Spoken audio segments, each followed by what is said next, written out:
Hi, I've got a good one put together for you today, and something for you to learn about of what's actually going on. And this is Hard Basis. I'm Clint Allen, brought to you from my kitchen in luxurious Wisconsin. So let's get going. Exactly why the American consumer is in a silent financial emergency. I don't care. What a stupid son of a bitch. Americans, including a majority of Republicans, say Trump's policies have driven up the cost of living in their own community. 13% of American credit card balances are now 90 or more days past due. This is a war the American people did not want. This is a war of choice. This is a president who has proven himself to be entirely self-indulgent. I don't care. Total credit card debt has hit $1.28 trillion. Sucks. And that is a record, my friends. I don't care about it. If you understand economics, if you're literate, this in itself causes an economic contraction. If you don't understand that, you're in your own business. The average credit card interest rate in the United States is now above 20%. Sucks. When the Fed was hiking rates from 2022 through 23, credit cards rates followed, as you might not be surprised to learn. They went up really fast. Sucks. And they've not come down. So if you're carrying a $10,000 balance at 20% interest, you were paying $2,000 a year in interest alone. I don't care. What a stupid son of a bitch. When income hasn't kept pace and savings has been depleted, the math on the balance becomes absolutely impossible. I don't care about All the economic numbers are in the toilet because of this. Inflation is up, wages are stagnant, consumer confidence is low. What a stupid son of a bitch. 5 million defaults do not happen because people are irresponsible. They happen because the math finally catches up. The inflation numbers are in, and it so happens that inflation is now increasing at the fastest pace in 3 years since 2023. Inflation ticked up to 3.8% last month. Auto loan delinquencies at 90 days past due have reached 5.6%. That's the highest rate ever recorded. I'm not making this stuff up. These are the real numbers. You can Google and check them for yourself. I'm not joking. This is my job. More than 5 million Americans are currently in default on their federal student loans. And the Department of Education started garnishing their wages in January of this year. Not threatening to, actually doing it. I don't care about it. The personal savings rate has collapsed to 4%. That's down from 6.2% just 2 years ago. An American consumer who has been spending on borrowed time, literally, and is now being squeezed from multiple directions at once. Thank you, Joe. Thank you, Joe. Thank you, Joe. Thank you, Joe. I don't care about it. The United States of America is based on fuck you.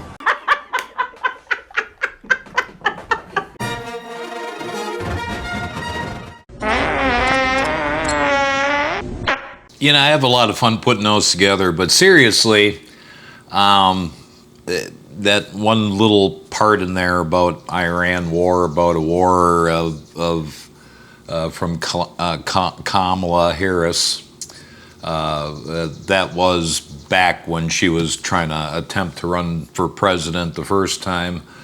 But taking a real quick look at this, the United States has basically gone to war with Iran 1980, 1987, 1988, 2020, and 2025, and of course 2026. And there's been 1, 2, 3, 4, 5, 6, 7, 8 times in between that we've gone after Iran and made them sign some kind of stupid piece of paper saying they weren't going to do this, that, or the other thing. You know, I guess there's a couple ways to look at this.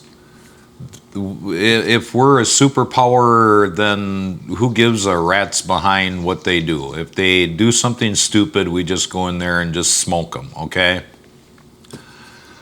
They are their own country.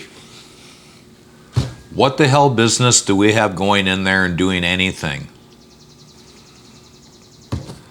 I mean, if you disagree or agree or you have your own idea on this, you know, use your American right of put it down in the comments.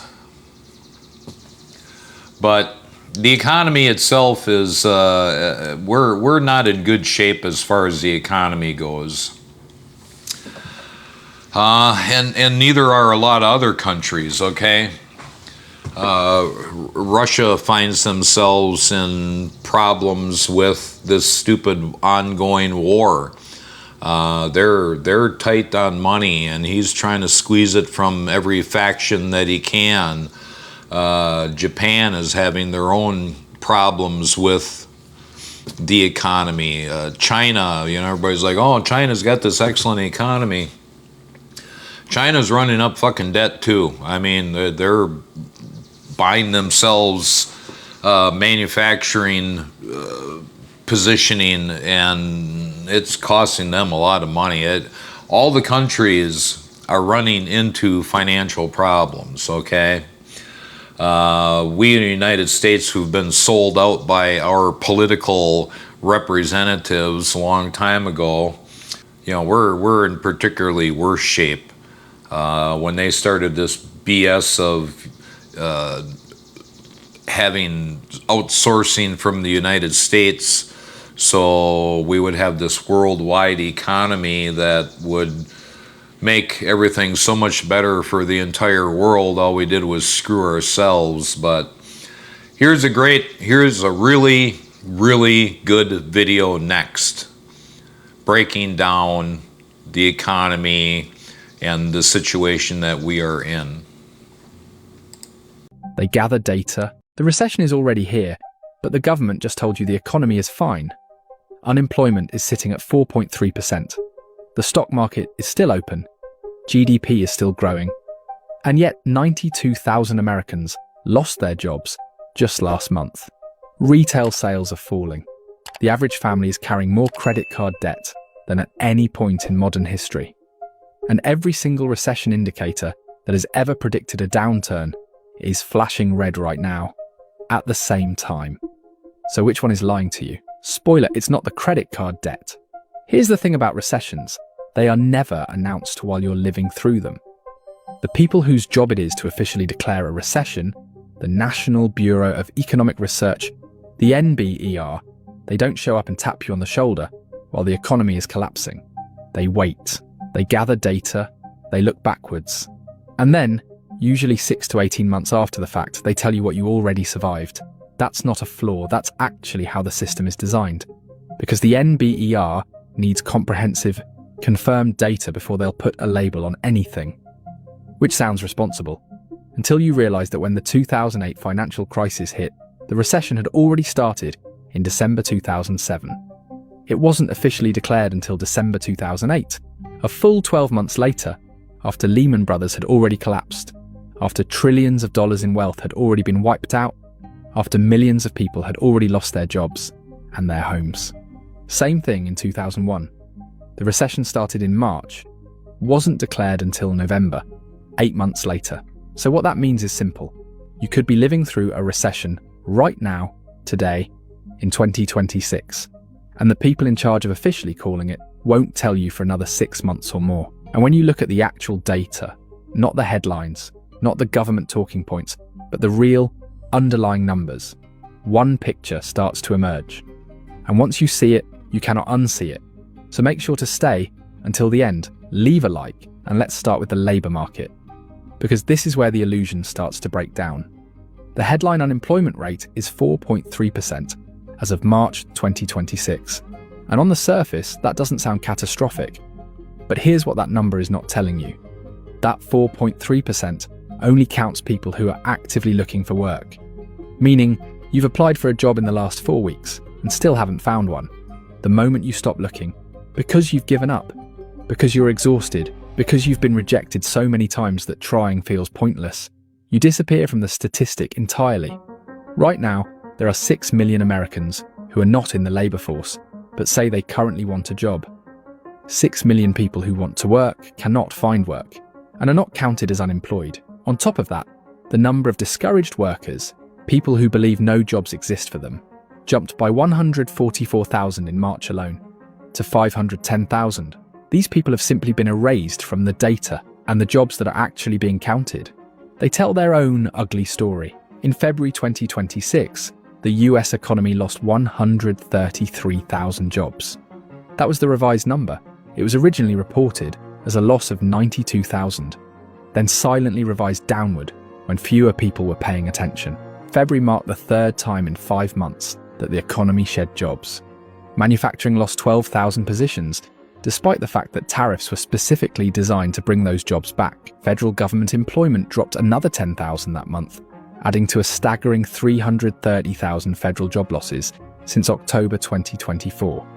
Information services, the sector being gutted by AI-related restructuring, has been losing an average of 5,000 jobs per month for 12 straight months.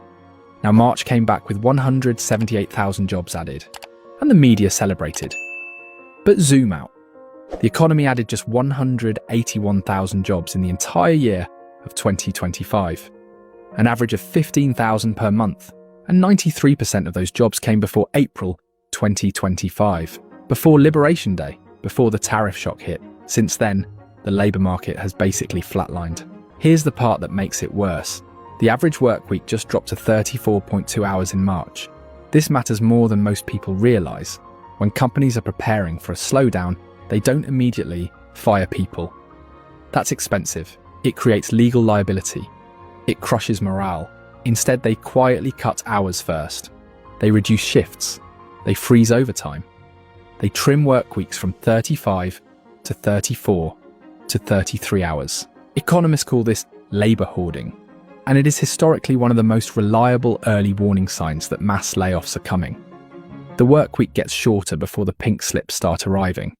So headline number says the jobs market is okay, but under the surface, hours are being cut, workers are disappearing from the statistics, blue-collar industries have lost 166,000 jobs in the past year, and the economy hasn't genuinely grown payrolls on a sustained basis since early 2025. That is not a healthy labour market. That is a labour market waiting for permission to collapse. But here's where this gets really important, because a weak labour market alone doesn't make a recession. What makes a recession is when multiple systems break down at the same time. And right now, we're not just seeing one signal, we're seeing 5, and especially the 5th one is the most alarming. Signal 1, the consumer is running on empty. Consumer spending makes up around 2/3 of America's GDP. When people stop buying things, the whole economy slows down, and Americans are still spending, but they're not spending because they're doing well. They're spending because they're borrowing. Credit card debt in the United States hit a record $1.28 trillion at the end of 2025. That's the highest number ever recorded, and the average interest rate on those cards is sitting around 22%, which means millions of Americans are not just carrying debt, they're carrying debt that's compounding at a rate that makes it almost mathematically impossible to pay off, while also paying rent, groceries, gas, and everything else that costs significantly more than it did 4 years ago. And now the delinquency problem is catching up. Credit card delinquency rates have risen to their highest levels since 2012. People aren't just borrowing more, they're falling behind on what they already borrowed. That is not a sign of a healthy, confident consumer. That is a sign of someone who is maxed out and starting to crack. The savings rate is telling the same story. Historically, Americans save around 8% of their income. Right now, the personal savings rate has dropped to around 4.5%. People are not saving for the future. They are spending everything they earn, and then some, just to keep pace with the cost of living. And cumulative inflation since 2020 has risen over 25%. So the same paycheck that felt manageable in 2019 now covers significantly less ground. And when retail sales tick down, even slightly, as they did in January 2026, it's the canary in the coal mine, because if the consumer was fine, they'd keep spending. But they're not. They're running out of runway. Signal 2, the jobs report is being revised into a horror movie. Here's something the media doesn't talk about enough: the revisions. Every month, the government releases a jobs report, and every month, a few weeks later, They quietly revise the previous month's numbers, sometimes up, sometimes down. But what's been happening lately is a pattern. The 2025 full-year jobs total was revised down to 181,000 total jobs added for the entire year. That's less than a third of what the economy was adding each month during the post-pandemic recovery. When they initially released those monthly numbers throughout 2025, they looked better. Then the revisions came, and they looked much, much worse. The same thing is happening now. February was initially reported as a loss of 92,000 jobs. Then it was revised to a loss of 133,000. That's a swing of 41,000 jobs just on a single revision. And most people never saw that revision because it happened quietly, without the same headlines the original number got. This is a pattern economists watch very carefully.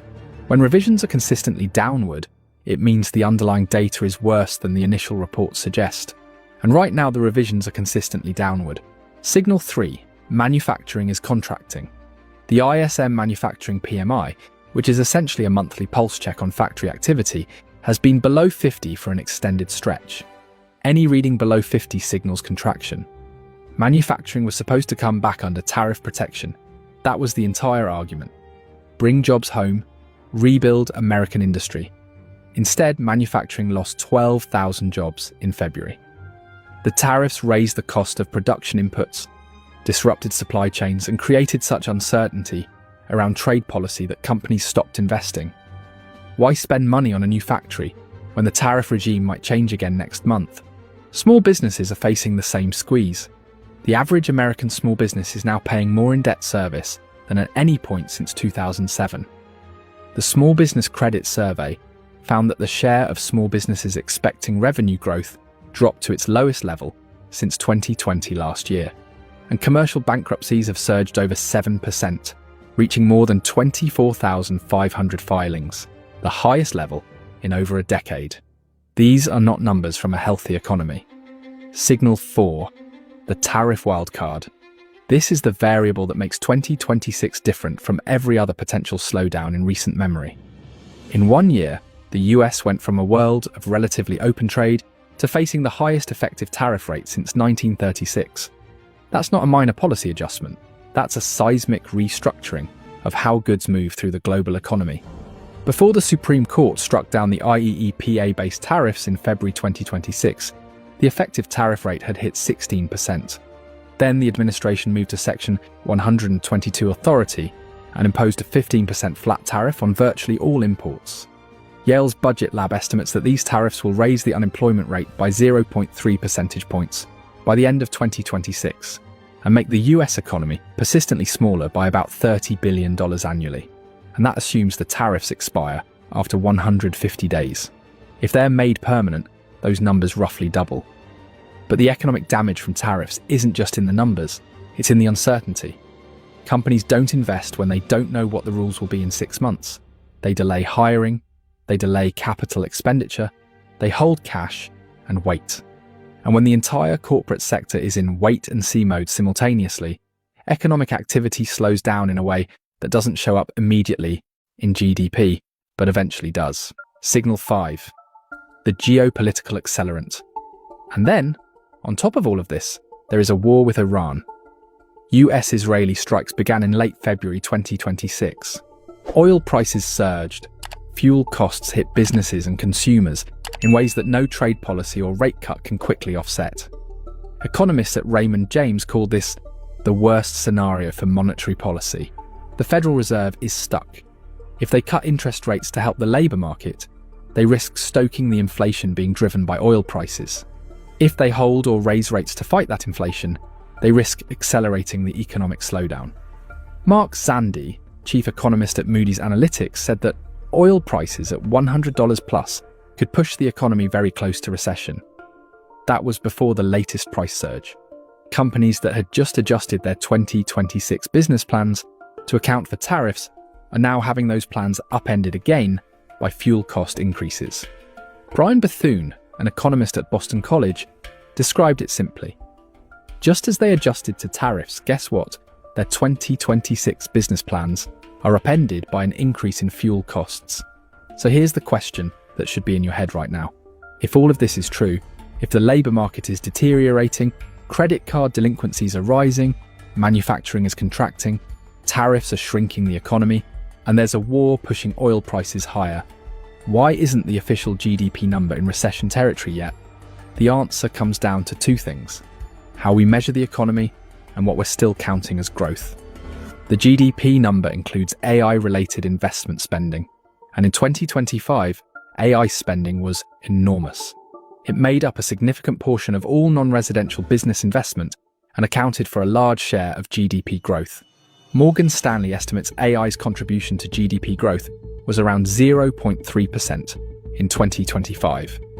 That's not a lot in isolation, but in a slow growth economy, it's enough to keep the headline number technically positive, while everything else slows down.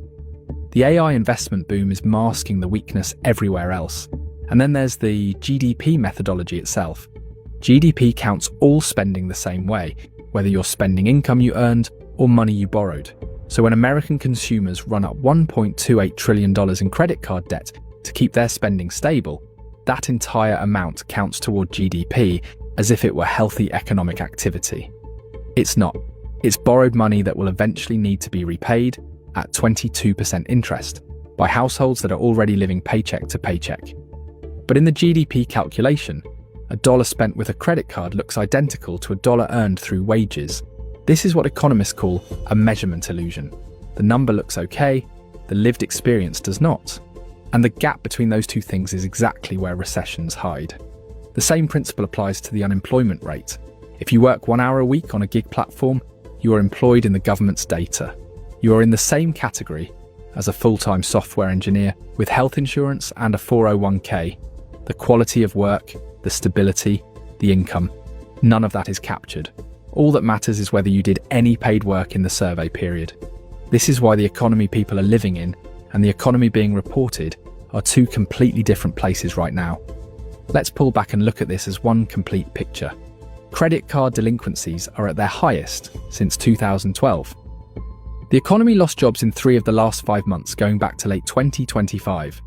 February's losses were revised to 133,000, much worse than initially reported. The average work week is shrinking, which historically comes before layoffs.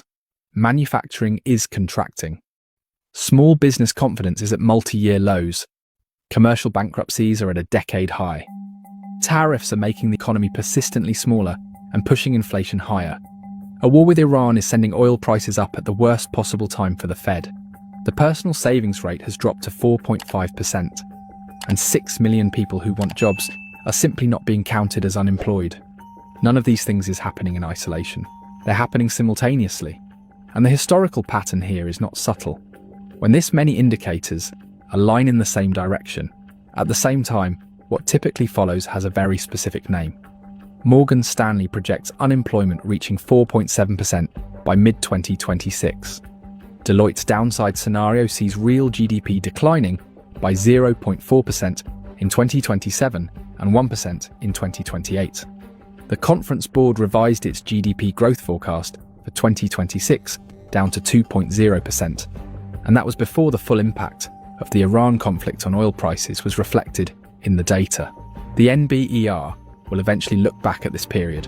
They'll gather the data, they'll look at the job losses, the credit deterioration, the manufacturing contraction, the rising delinquencies, and they'll pick a date, probably sometime in late 2025 or early 2026, and they'll say, that's when it started. And the financial press will report it as news. But it won't be news. It'll be confirmation of what the data has been saying for months. It'll be a label applied retroactively to something you're already living through. That's how recessions work. They don't announce themselves. They show up quietly, in the revised jobs numbers nobody reads, in the credit card statement that's harder to pay off, in the job posting that's no longer there, in the hours that keep getting cut before the layoffs begin. And by the time the official declaration comes, the people who were paying attention already knew. The question isn't whether the recession is coming. The question is how long it'll take the official numbers to catch up with what's already happening on the ground. Exactly. So, a lot of problems here. I mean, just a ton of problems. Let's talk about job numbers that explode between January and April, okay, which is actually the real time period. A lot of things happening in that period. One of those things that happened during that period is, believe it or not, social media is a huge thing right now. It's just massive. Everybody is trying to get on board to the get paid for social media plan. And of course, you may start putting out content on a social media platform anytime in 2025, let's say. If you're lucky enough, you'll start getting monetized early. And of course, at the end of the year, what comes rolling in but a 1099 that you got to put on your taxes. So to the U.S. government, that looks like people have got more jobs. More jobs were added because we have all these extra tax 1099s rolling on in. When in fact, majority of people are doing it, part-time and just picking up a little gig side money, okay? There's other variables I understand. Now, the economy, which we are in, a recession. It may not feel like a recession, but everything that this man is saying here and the obvious shows that we are in a light recession, okay? And this is where the government data just has been so effed up. In order for the government data to look good, of course, we wouldn't want to put in the fuel prices that went through the roof. We wouldn't want to put in the grocery aisle of all the prices that have gone through the roof. We wouldn't want to put in anything that would look negative, okay? We put that off to the side. Just put that off to the side.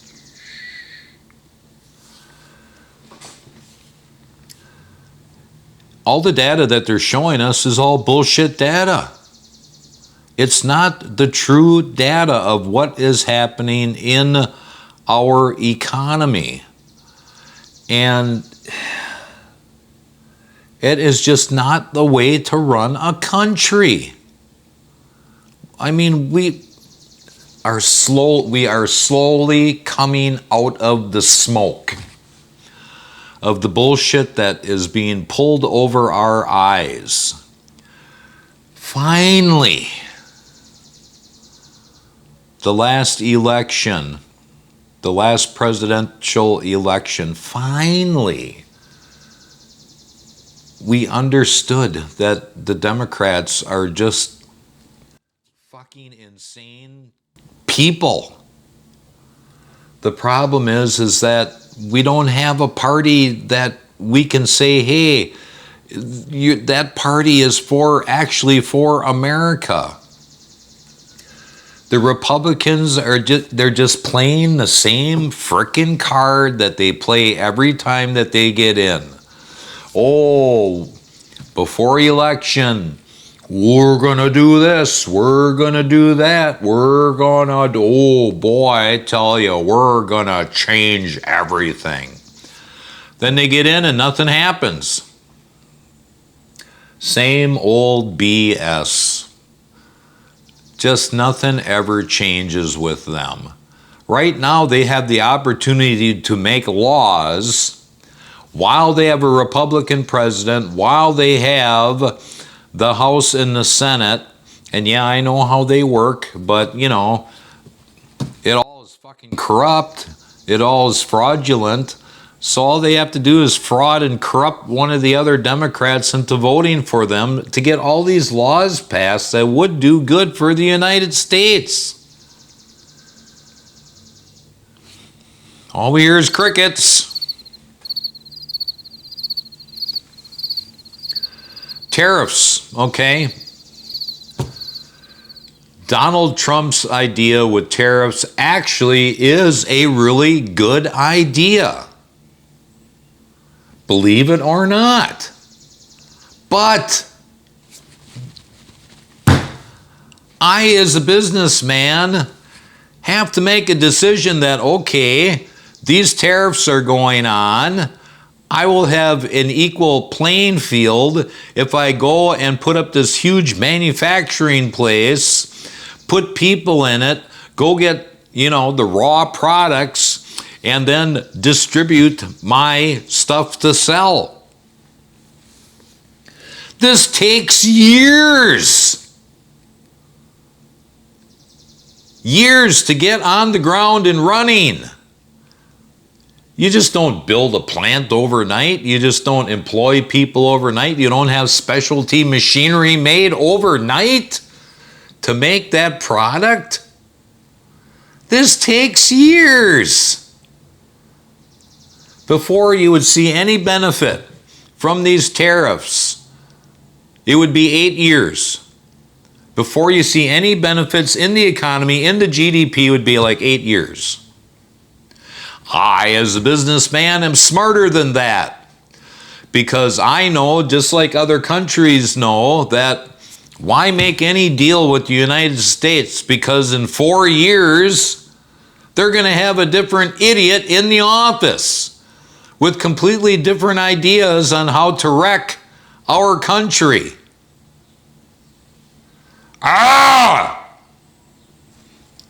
Damn, I'm so frustrated, I can't tell you.